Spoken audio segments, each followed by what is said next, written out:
не воюем для того, чтобы лишь бы воевать. Мы хотим добиться свободы и независимости для своих народов.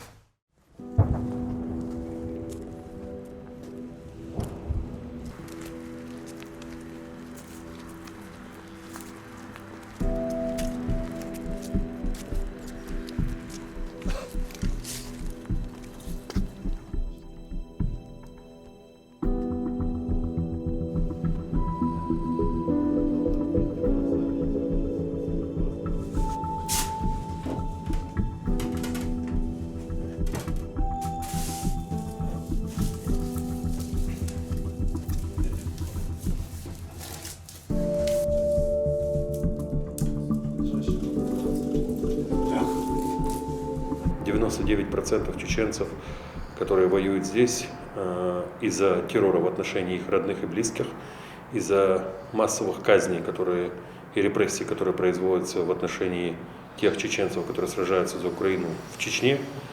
То есть кадыровский режим не щадит ни женщин, ни детей, ни стариков. Берут и 89-летних старушек, берут и малолетних детей в заложники.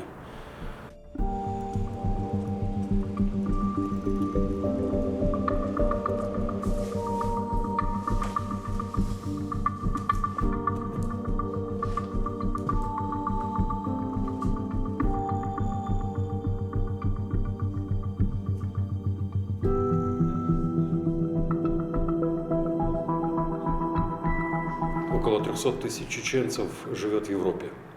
Оказавшись там после 2 войн в Чечне, большинство уже, в принципе, получили гражданство стран Евросоюза. И многие приезжают сюда и, как мы потом узнаем, воюют в составе украинских бригад. Кто постарше, он с боевым опытом бывает, потому что это те, которые воевали в Чечне. А кто младше, это в основном уже дети, сыновья тех бойцов, которые либо погибли в Чечне, либо воевали, но уже в пожилом возрасте и не могут взять в руки оружие.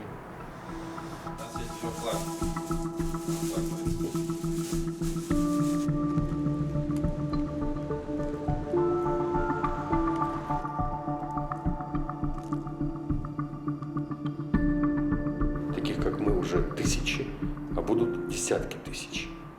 Потому что сегодня все людям приходит понимание, нам надо уходить из России, нам надо максимально дерусифицироваться, нам надо отказаться от их языка, от их алфавита, от их культуры, от их всего, что нас с ними связывает.